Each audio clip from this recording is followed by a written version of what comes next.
ड्रामे की स्टार्टिंग होती है लीड एक्टर बुशाओ से, जो आया था विलेज घूमने पर दुश्मन उसके पीछे पड़ गए। कुछ गुंडे उसको मारने के लिए उसके पीछे भाग रहे होते हैं। वो उनसे बचकर भाग रहा होता है। तभी ड्रामे की फीमेल लीड लू आनंद से टकरा जाता है और बुशाओ उसका हाथ पकड़कर ले जाते हुए कहता है कि प्लीज़ मेरी हेल्प करो। ये कहते हुए वो कुछ ऐसा सीन क्रिएट करता है जिससे गुंडों को लगे कि यह कपल है। ऐसा ही होता है, जब गुंडों की नज़र उन पर पड़ती है तो उन्हें भी यही लगता है कि ये दोनों कपल हैं। वो उन्हें इग्नोर करके बुशाओ को ढूंढने जाते हैं। उनके जाने के बाद लू आनंद उसे थप्पड़ मारकर जाने लगती है तो बुशाओ उसे रोकता है और अपना पेंडेंट उसके बास्केट में डालकर उससे कहता है कि तुमने मेरी जान बचाई, ये उसके लिए, और हम फिर कभी मिले तो मैं तुम्हारा ये एहसान चुका दूंगा। और यह कहकर वो बेहोश हो जाता है। लुआन उसे थप्पड़ मारकर होश में लाने की कोशिश करती है पर वो नहीं उठता, तो लुआन अपना घूंघट उठाकर उसकी पल्स चेक करती है कि वो जिंदा है या बेहोश है। लुआन के पास पहले से ही मेडिसिन रखी होती है क्योंकि उसके मास्टर ने उसे ट्रेन किया हुआ होता है कि वह जब भी जंगल जाए तो ऐसी मेडिसिन अपने साथ ले जाए। वो जैसे ही मेडिसिन निकालकर खिलाने लगती है तो बुशाओ का मुंह टाइट बंद होता है, तो वह उसे खिला नहीं पाती। तो वह सोचती है कि अब मैं क्या करूं, ये तो अपना मुंह ही नहीं खोल रहा, अब एक ही रास्ता है, लेकिन नहीं, मैं किसी स्ट्रेंजर के साथ ये नहीं कर सकती। लेकिन वो ना चाहते हुए भी उसकी हेल्प करती है और मेडिसिन खिलाने के बाद उसे लीफ से ढककर वहाँ से चली जाती है। दूसरी तरफ लुआन की स्टेप सिस्टर को दिखाया जाता है, जो अपने डैड से कह रही होती है कि मैं ये शादी नहीं करना चाहती क्योंकि जिससे उसकी शादी हो रही होती है वो कुछ दिनों का मेहमान है, मतलब कि वो मरने वाला है।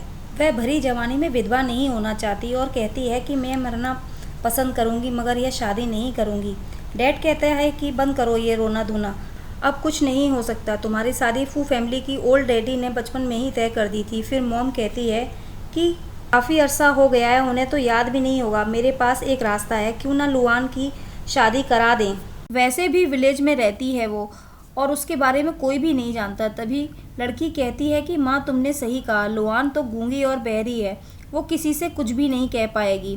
फिर मॉम डैड से कहती हैं कि एक बार और सोच लो, लुआन गूंगी और बहरी है, उसकी शादी फू फैमिली में हो गई तो उसकी किस्मत ही पलट जाएगी। माँ बेटी की बातों में आकर डैड मान जाता है। दूसरी तरफ लुआन वही पेंडेंट देख रही होती है जो बुशाओ ने उसे दिया था और सोचती है कि ये फ्यूचर में मेरे क्या काम आएगा, वह कहीं मुझे मरवा तो नहीं देगा। मैंने वैसे उसकी जान बचाई है, इसके बदले में शायद हो सकता है वो मुझसे शादी कर ले। ओ, मैं ये क्या सोच रही हूँ, मैंने तो बस उसकी जान बचाई है और ये किसी की जान बचाना भी चैरिटी होती है। और लुआन जैसे ही घर आती है तो अपनी सिस्टर और स्टेप मदर को देखकर शॉक हो जाती है और अपना पेंडेंट छुपा लेती है। फिर फ्लैशबैक में हम दिखाया जाता है कि उसकी स्टेप मदर उसे फोर्स करके मेडिसिन पिला रही होती है ताकि वह गूंगी हो सके, क्योंकि वह मास्टर लू से उसकी कंप्लेंट किया करती थी। तो ना वो बोल पाएगी और ना ही मास्टर लू से कंप्लेंट कर पाएगी। जब डैड को पता चलता है कि वह बोल और सुन नहीं सकती तो डैड कह रहे होते हैं कि गूंगी और बहरी होना हमारी लू फैमिली के लिए एक इंसल्ट की बात होगी, अच्छा होगा इसे विलेज भेज दिया जाए और जब तक मैं ना कहूँ इसे वापस मत बुलाना। लुआन चुप रहती है क्योंकि उसकी स्टेप मदर ने उसे धमकी दी होती है कि अगर तुमने कुछ भी बताया तो मैं तुम्हारी मॉम के साथ क्या करूँगी तुम भी नहीं जानती। अब प्रेजेंट में हम आते हैं। यहाँ हमें पता चलता है कि लुआन बहुत पहले ही ठीक हो गई थी और उन्हें आवाज़ लगाकर बताने लगती है, लेकिन चुप हो जाती है और सोचने लगती है कि अभी ये सही टाइम नहीं है उन्हें बताने का कि मैं ठीक हो गई हूँ। ये सोचते ही वो वहाँ से भागने लगती है। तभी उसकी स्टेप सिस्टर उसे देख लेती है और मॉम के गुंडे उसे पकड़कर ले आते हैं। तभी मॉम कहती है कि तुम कहाँ चली गई थी, पूरा दिन हमें इंतजार करवाया। फिर लुआन कहती है कि मॉम यह भी कोई पूछने की बात है, किसी जंगली आदमी के साथ घूमने गई होगी। फिर मॉम कहती है कि लुआन इस बार हम तुम्हें लेने आए हैं क्योंकि मास्टर ने तुम्हारे लिए एक अच्छा लड़का ढूंढा है, वो तुम्हारी शादी शहर के रिच लड़के से करवाने जा रहे हैं, तो रेडी हो जाओ।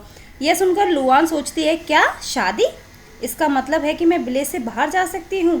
मॉम उसे बताती हैं कि उसकी शादी फू फैमिली के बेटे से होने जा रही है। ये सुनकर लुआन सोचती है कि फू फैमिली का यंग मास्टर रिच और पावरफुल है, उससे शादी करना ठीक है, शायद वह मेरी हेल्प कर सके। तो लुआन अपनी मॉम से कहती है कि मॉम आप इससे क्यों पूछ रही हो, सीधा पकड़कर ले चलो। गुंडे उसे पकड़कर ले जा रहे होते हैं तो इस चक्कर में उसका पेंडेंट गिर जाता है। फिर लुआनन सोचती है कि मैं 10 सालों से इस दिन का इंतज़ार कर रही थी, माँ मेरा इंतज़ार करो, मैं तुम्हें ढूंढ लूँगी और इन लोगों को नहीं छोड़ूंगी, उन्हें हमें तकलीफ पहुँचाई है, उन्हें इसकी कीमत चुकानी होगी। नेक्स्ट सीन में हम बुशाओ को अपने बॉडीगार्ड पर गुस्सा करते हुए देखते हैं क्योंकि वह उस लड़की को नहीं ढूंढ पा रहे थे जिससे उसकी हेल्प की थी।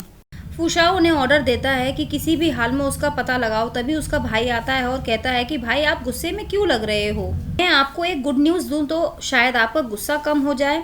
तो लू फैमिली से खबर आई है कि वह शादी करने के लिए एग्री हो गए हैं।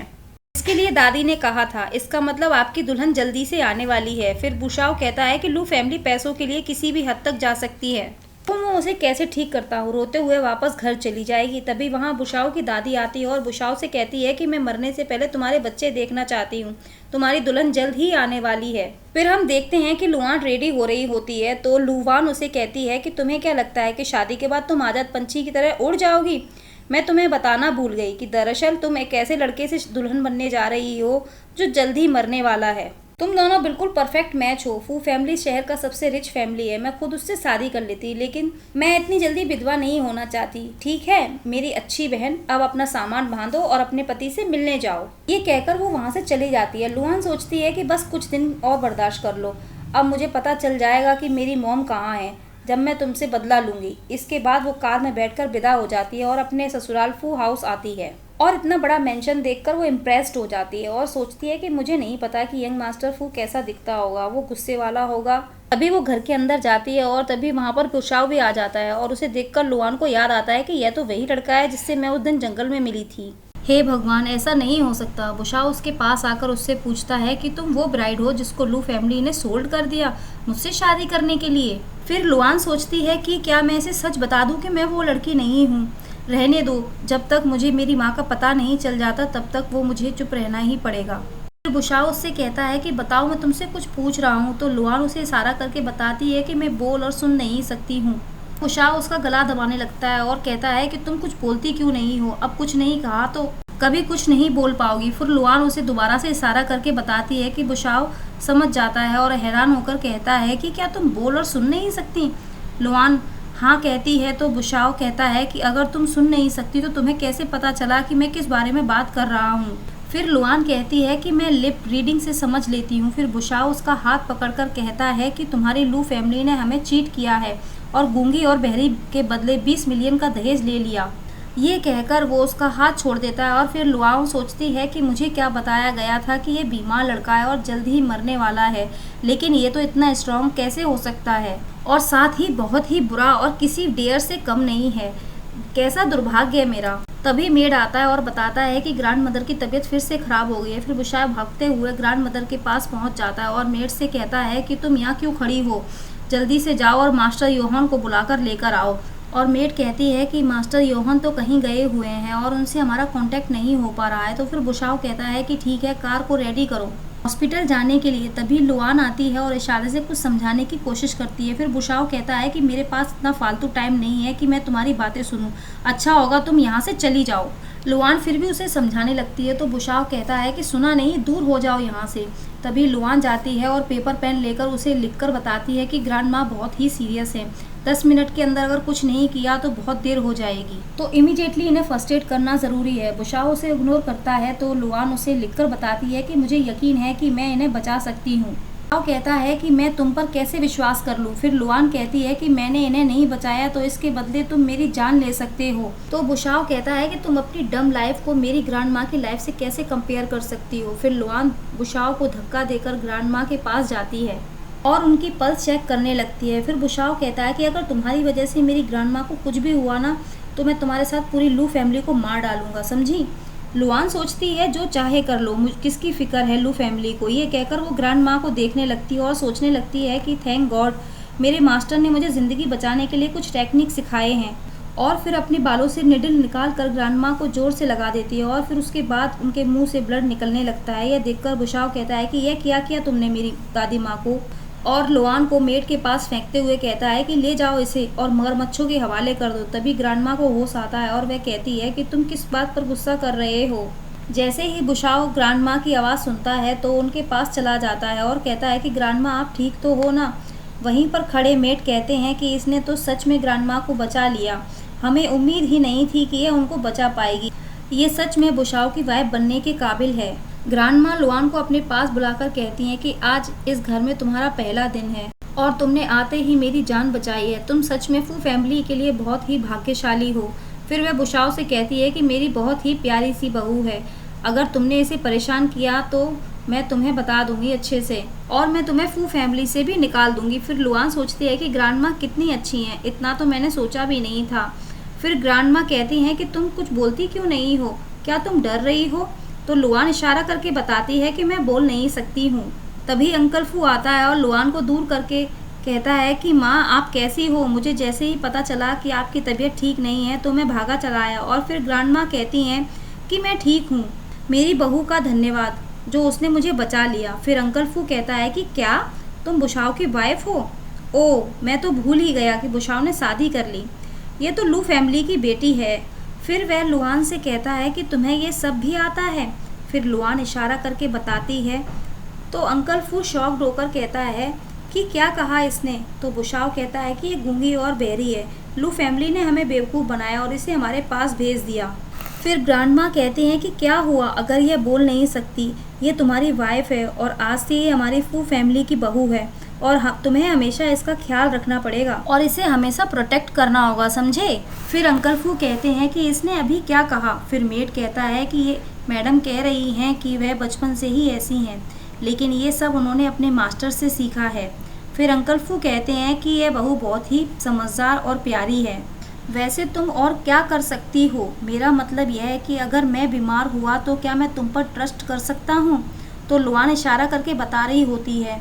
तो मेड अंकल फू से कहता है कि मैडम ये कह रही हैं कि उनके मास्टर ने उन्हें यही सिखाया है जिससे उन्होंने अभी ग्रांडमा की जान बचाई, बाकी उन्हें और कुछ भी नहीं आता। फिर ग्रांडमा कहती हैं कि अब सब ठीक है और तुम्हारी शादी आज ही हुई है, तो बहू को रूम में ले जाओ और आराम करो। फिर बुशाओ कहता है कि ग्रांडमा आप चिंता ना करो, मैं इसका अच्छे से ध्यान रखूँगा, अब आप आराम करें। और फिर बुशाओ लुआन को खींच कर ले जाता है। फिर हम देखते हैं कि लुआन शावर लेकर आती है। तभी वहाँ पर बुशाओ किसी से फ़ोन पर बात कर रहा होता है, तो वह सुन रही होती है।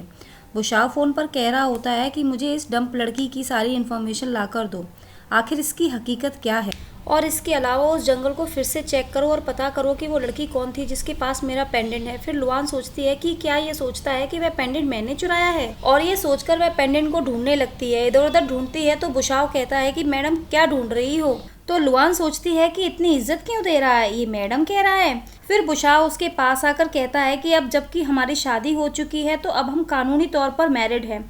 मैडम तुम्हें ये पता नहीं कि हम लीगल कपल हैं, जो रियल हस्बैंड वाइफ की तरह रहना होता है। तो लुआन इशारा करके ना कहती है। फिर सोचती है कि अब मैं क्या करूं, ये तो मेरे पास ही आ गया। फिर बुशाओ उसके ज़्यादा क्लोज आके उससे कहता है कि तुमने तो सुना ही होगा कि मैं मरने वाला हूँ, तभी तो तुमने मुझसे शादी की।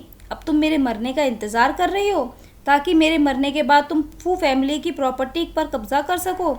तो लुआन सोचती है कि मुझे कोई भी इंटरेस्ट नहीं है तुम्हारी प्रॉपर्टी में, मुझे तो बस विलेज से निकलना था, इसलिए तुमसे शादी की। तुम जैसे आदमी से कौन शादी करेगा? फिर बुशाओ कहता है कि तुम ये मत सोचना कि मेरी ग्रांडमा तुम्हें पसंद करती हैं तो तुम जो चाहोगी वो कर सकती हो। और बुशाओ कहता है कि आज रात मैं यहाँ सोऊंगा और तुम जमीन पर। ये कहकर उसे पुश करता है। तो लुआन सोचती है कि ठीक है, तुम मुझे गुस्सा दिलाना चाहते हो तो तुम भूल जाओ, तुम्हारी इन हरकतों से मुझ पर कोई भी फर्क नहीं पड़ने वाला। मैं तो बस यहाँ अपनी माँ को ढूंढने के लिए आई हूँ, तुमसे उलझने के लिए नहीं। अगले दिन लुआन नाश्ता तैयार कर रही होती है, तभी ग्रांडमा आती हैं और कहती हैं कि तुम इतनी जल्दी उठ गई, तुम्हें तो देर तक सोना चाहिए था और नाश्ता भी बना लिया। ये सारे काम तो मेड के होते हैं, तुम इस घर की बहू हो और मेरा लकी स्टार।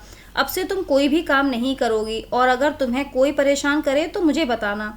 और हाँ, मैंने देखा था जब तुम आई थी तो अपने साथ कुछ भी नहीं लाई, तो तुम ये क्रेडिट कार्ड रखो और अपने लिए जाकर शॉपिंग करो। तो लुआन मना करती है और सोचती है कि ग्रांडमा कितनी अच्छी हैं, अगर इन्हें पता चला कि मैं बोल सकती हूँ तो उन्हें कितना बुरा लगेगा। फिर ग्रांडमा कहती हैं कि मुझे कुछ नहीं सुनना, तुम्हें ये लेना ही पड़ेगा और मैं बुशाओ से कह दूंगी कि वो तुम्हें शॉपिंग पर ले जाए। फिर लुआन कहती है कि नहीं ग्रांडमा, खुद ही चली जाऊंगी। फिर हम अगले सीन में देखते हैं कि लुआन मॉल गई होती है और वहाँ पर अपने किसी फ्रेंड से कॉल पर बात कर रही होती है और उससे कहती है कि मैं वापस आ गई हूँ। फिर फ्रेंड कहता है कि क्या तुम वापस कैसे आई? तुम्हारी आवाज़ सुनकर मुझे ऐसा लग रहा है जैसे कि मुझे 100 मिलियन युआन जीत लिए हों। फिर लुआन कहती है कि बस करो, तुम्हारा ये झूठ मुझसे बर्दाश्त नहीं हो पा रहा।